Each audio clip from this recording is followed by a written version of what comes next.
نبی رحمت صلی اللہ تعالی علیہ وسلم نے جو حدیث بیان کیا نا حساب کے لیے، آپ یقین کریں، بات کر کے دیکھیں نا، رب فرمائے گا کیا میں نے تیرے لیے کان اور آنکھیں نہ بنائی تھی؟ اللہ فرمائے گا کیا میں نے تیرے لیے جانوروں کو، کھیتوں کو مسخر نہیں کیا تھا؟ ہر جانور پر تو سواری کرتا ہے، جانوروں کے گوشت کھاتا ہے، جانوروں کا دودھ پیتا ہے، کھیت کے اندر ہل چلاتا ہے، اناج ہے، پھل ہیں، سبزیاں ہیں۔ هو الذی خلق لکم ما فی الارض جمیعا، زمین میں جو کچھ ہے حضرت انسان کے لیے پیدا کیا۔ اللہ فرمائے گا تیرے لیے کان بنائے، آنکھیں بنائی، تیرے لیے مسخر کیا جانوروں کو، تیرے لیے مسخر کیا کھیتوں کو۔ پھر رب کہے گا میں نے تجھے خوشحالی دی، میں نے تجھے سرداری دی۔ پھر اللہ فرمائے گا یہ بتا کیا تجھے مجھ سے ملنے کا یقین نہیں تھا؟ کیا تجھے یہ خبر نہیں تھی کہ تیری رب سے بھی ملاقات ہوگی، تجھے اللہ کے حضور بھی حاضر ہو؟ دعا کرو ہمارے ساتھ یہ سلوک نہ ہو۔ ہم تو مالک کے کرم کی امید پر ہی قبر میں جائیں گے، اس کی رحمت کی امید پر ہی میدان محشر میں کھڑے ہوں گے۔ باقی پتہ سارا ہے سردار نو کیتیاں دا، ایدہ پردہ پایا ہی تیرا پلا اسی، خبر تو ساری ہے، پتہ تو سارا ہے، علم تو سارا ہے۔ سب سے زیادہ ہم جانتے ہیں کہاں کہاں نافرمانی ہوئی۔ یاد رکھنا اس کے حضور کھڑے ہونا ہے، اللہ کے حضور جواب دینا ہے۔ اگر ظلم کیا ہے ملازم پر تو جواب پھر بھی دینا ہے، ظلم کیا ہے گاہک پر تو جواب پھر بھی دینا ہے، اگر ظلم کیا ہے پڑوسی پر تو جواب پھر بھی دینا ہے۔ فَوَرَبِّكَ لَنَسْأَلَنَّهُمْ أَجْمَعِينَ، محبوب تیرے رب کی قسم، اپنے لفظوں میں بات کروں، اللہ کہتا ہے محبوب میں نے تیرے رب دی قسم میں انہوں پوچھ لینا ہے، پوچھ لینا ہے میں نے ان سے سوال کرنا ہے۔ اما کانوا یعملون، جو یہ عمل کرتے تھے پوچھوں گا، سوال کروں گا۔ اور میرے نبی پاک صلی اللہ تعالی علیہ وسلم کے غلاموں، اگر ظلم کیا ہے بیوی پر حساب پھر بھی دینا ہے، اگر وراثت کی تقسیم پر زیادتی کی ہے بہن بھائیوں سے حساب پھر بھی دینا ہے، اگر تربیت ٹھیک نہیں کی اپنے بچوں کی تو حساب پھر بھی۔ تم سربراہ تھے ایک ادارے کے، تمہارے پاس امانت اعداد کے شیخ عبدالقادر جیلانی حرم مکہ میں سر سجدے میں رکھ کے کہنے لگے مہربانی کرنا مجھ سے حساب نہ لینا۔ خواجہ حسن بصری کہتے ہیں میں حرم میں تھا، اپنے حجرے میں تھا، کسی کے چیخنے کی آواز آئی یا اللہ معاف کر دے، یا اللہ معاف کر دے، حساب والے دن میرے اوپر نرمی کرنا۔ فرماتے ہیں میں نے کہا کوئی گناہگار آہوزاری کر رہا ہے، میں جا کے تسلی دیتا ہوں۔ اور جب میں نے جا کے چہرہ دیکھا، فرماتے کلیجہ پھٹ گیا، وجود کانپ گیا، اور میں اس دعا کرنے والے کے قدموں سے لگ گیا۔ لوگوں تمہیں پتہ ہے وہ کون تھا جو دہائی دے رہا تھا کہ مالک حساب نہ لینا؟ وہ حسین کا کربلا میں تنہا بچ جانے والے صاحبزادہ امام زین العابدین تھے، وہ شیر خدا کا پوتا، فاطمہ کا جگر پارا، تعلیم امت کے لیے حرم مکہ میں اللہ کے حضور آہوزاریاں کرتا ہے۔ مالک وَلِمَنْ خَافَ مَقَامَ رَبِّهِ جنتان، اللہ کہتا ہے جو میرے سامنے کھڑے ہونے سے ڈرے گا میں 2 جنتیں دوں گا۔ امام زین العابدین حرم مکہ میں کہتے ہیں مالک حساب نہ لینا، مہربانی کرنا، پردے رکھنا۔ زین العابدین آپ کا تو پلو پکڑ کے ساری امت جنت میں جائے گی، آپ کے تو قدموں سے لگ لگ کے ہمارے باپ ہمارے دادا جنت میں جائیں گے، آپ کی دادی سیدہ پاک کے آنچل میں چھپ کے تو ہماری بیٹیاں پناہ مانگیں گی، ہماری مائیں ان کے قدموں سے لگیں گی، تو جنت کے رستے کھلیں گے۔ فروغ علم کا مطلب ہوتا ہے جاننے کو آگے تقسیم کرنا۔ اچھی طرح یاد رکھیے گا کہ علم اللہ کی بہت بڑی نعمت ہے، اور انسان کے اندر جو خشیت پیدا ہوتی ہے، جو اس کے دل میں اللہ کا خوف پیدا ہوتا ہے، وہ علم کی بدولت پیدا ہوتا ہے۔ جیسے جیسے انسان کو شناسائی حاصل ہوتی جاتی ہے، جیسے جیسے اسے معرفت ملتی ہے، ویسے ویسے اس کا تزکیہ ہوتا ہے۔ کچھ لوگوں کے پاس معلومات کا ذخیرہ ہوتا ہے، لفظ بڑے اچھے ہوتے ہیں، لیکن وہ سنانے کے لیے، داد لینے کے لیے، سمجھانے کے لیے، بتانے کے لیے ہوتے ہیں، ان کی اپنی تربیت اس سے نہیں ہو پاتی۔ اس لیے کہ جس ذریعہ علم سے تربیت ہوتی ہے وہ تو ہے جاننے کے لیے علم حاصل کرنا. اس سے مقصود یہ نہیں ہوتا کہ میں اس کو سناؤں گا اور اس سے میں داد جمع کروں گا اور اس سے میری کوئی ذاتی شہرت ہوگی. اللہ تعالیٰ نے قرآن مجید میں فرمایا کہ انما یخشی اللہ من عبادہ العلماء. فرمایا اللہ کے بندوں میں سے جو عالم ہیں وہ اللہ سے ڈرتے ہیں. جیسے جیسے کسی شخص کے پاس اللہ تبارک و تعالیٰ کی بارگاہ کی معرفت آتی جاتی ہے، جیسے جیسے قرب خداوندی اسے نصیب ہوتا ہے اور جیسے جیسے وہ دین کو سمجھتا ہے، ویسے ویسے وہ اپنے رب سے ڈرتا ہے. اس کے اعمال سنورنے لگتے ہیں، اخلاق سنورنے لگتا ہے، کردار سنورنے لگتا ہے. اور نبی کریم صلی اللہ تعالیٰ علیہ وسلم نے فرمایا میں تم سب سے زیادہ رب کو جانتا ہوں، اور فرمایا میں تم سب سے زیادہ رب سے ڈرتا ہوں.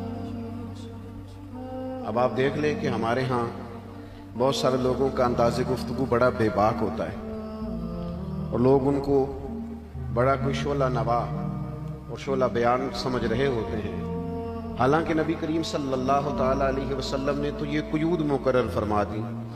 فرمایا جیسے جیسے اس کے پاس علم بڑھتا ہے ویسے ویسے خشیت الہی بڑھتی. تو علم کا شوق ہر وقت کسی نہ کسی عنوان پر صرف بحث کو طول دینے کے لیے اور گفتگو کو عروج دینے کے لیے علم نہ حاصل کریں. نبی کریم صلی اللہ تعالیٰ علیہ وسلم نے فرمایا جس نے دین کا علم اس لیے حاصل کیا کہ علماء سے بحث کرے گا یا جاہلوں پہ روب جمائے گا، اسے تو اللہ جنت کی خوشبو بھی عطا نہیں کرے گا. آپ اپنی تربیت کے لیے آپ جو سیکھیں اس پر عمل کریں، پھر اس کا نتیجہ کیا نکلتا ہے؟ اس کا نتیجہ یہ نکلتا ہے کہ جس طرح تسبیح لے کر سبحان اللہ الحمدللہ اللہ اکبر پڑھنے پر ثواب ملتا ہے نا، اسی طرح دین کا علم سیکھنے پر بھی ثواب ملتا ہے. آپ وضو کے مسائل سیکھتے ہیں، غسل کے مسائل سیکھتے ہیں، طہارت کے مسائل سیکھتے ہیں. آپ یہ دیکھتے ہیں کہ کون سی چیزیں ہیں جس سے میری ماحول کے اندر سیکھنے سکھانے کا رواج نہیں ہے، سننے سنانے کا رواج، بحث و تمہیز کا مزاج.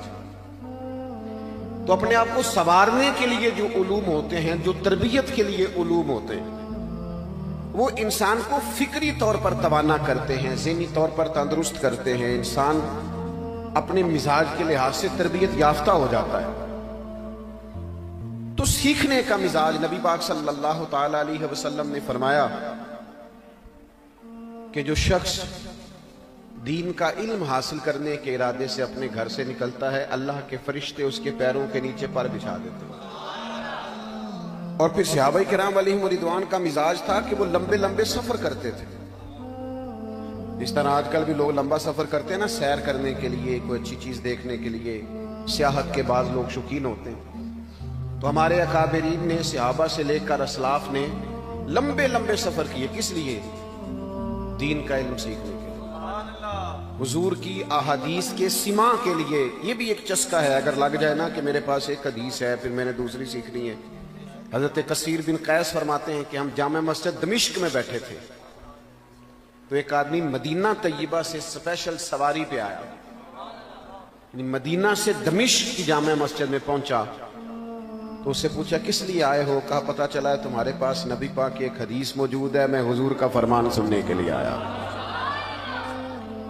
اب یہ چیز بڑا تازہ کرتی ہے انسان کے ذہن کو.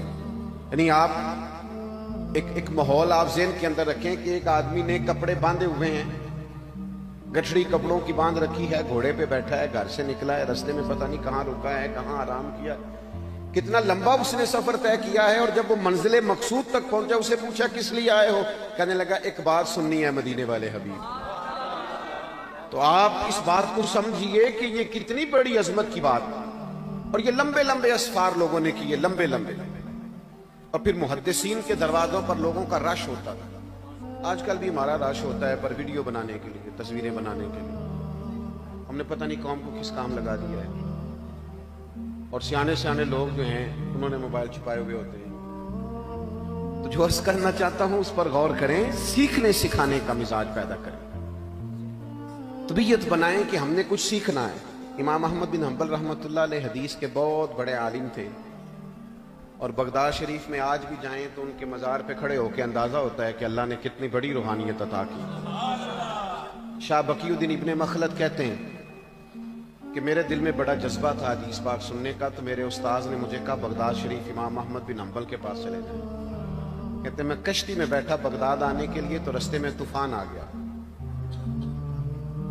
کشتی ڈوب گئی، ایک تختہ میرے ہاتھ آیا، بڑی مشکل سے میں ایک جزیرے پہ پہنچا، ایک مہینہ ایک ہی لباس میں گزارا، پتے کھا کے گزارا کیا۔ پھر ایک کشتی وہاں سے گزری، مجھے دیکھا، انہوں نے مجھے گنجائش دی اور میں ان کے ساتھ سوار ہو کے بغداد گیا۔ اب جب بغداد شریف پہنچا تو حالات ہی بدل گئے تھے، امام احمد بن حنبل کے بادشاہ مخالف ہو گیا تھا، مدرسہ بند کرا دیا تھا، امام صاحب کے گھر کو سب جیل بنا دیا تھا، کوئی ان سے سیکھ نہیں سکتا، سن نہیں سکتا۔ لیکن آپ فرماتے ہیں میرے اندر چونکہ جذبہ تھا، داعیہ تھا کہ میں نے حضور کا فرمان سننا بھی امام احمد بن حنبل سے، تو یہ جو تڑپ ہوتی ہے نا بندے کے اندر، تڑپ، یہ بھی بندے کو بڑا بے چین کر دیا۔ اگر لگ جائے نا کبھی، یہ بھی اگر کبھی پیدا ہو جائے نا داعیہ کے لینا ہے، تو یہ بھی کئی دفعہ بڑی مزیدار قسم کی تڑپ ہوتی ہے۔ وہ مزہ دیا ہے تڑپ نے کہ میری آرزو ہے یا رب، میرے دونوں پہلوؤں میں دل بے قرار ہوتا۔ تو امام صاحب کے گھر پہ تالا تھا، کہتے ہیں اتنے سخت حالات تھے کہ کوئی پتہ بھی نہیں بتاتا تھا ان کے گھر کا۔ میں نے ایک شخص سے کہا تو وہ کہنے لگا چونکہ پولیس کے چاروں جانب نفری جمع ہے اور میں بتا نہیں سکتا، تو میں ان کی گلی میں لے جاؤں گا اور ان کے گھر کی طرف میں ہاتھ سے نہیں آنکھ سے اشارہ کروں گا۔ فرماتے امام احمد بن حنبل کے گھر لے گیا، آنکھ سے مجھے اس نے بتا دیا کہ یہ ان کا گھر ہے۔ میرے اندر شوق تھا ان سے حدیث سننے کا۔ فرماتے میں نے سوچا کیا کروں، کون سا طریقہ اختیار کروں۔ پہلے سوچا سبزی والا نہ بن جاؤں، پھل بیچنے والا نہ بن جاؤں، گلیوں میں آوازیں نہ دوں۔ پھر میرے دل میں خیال آیا کہ سبزی سے خریدنے بھی کوئی نکلتا ہے اور کوئی، کہتے میں نے سوچا کہ سبزی خریدنے بھی سارے نہیں آتے، اب کیا کروں۔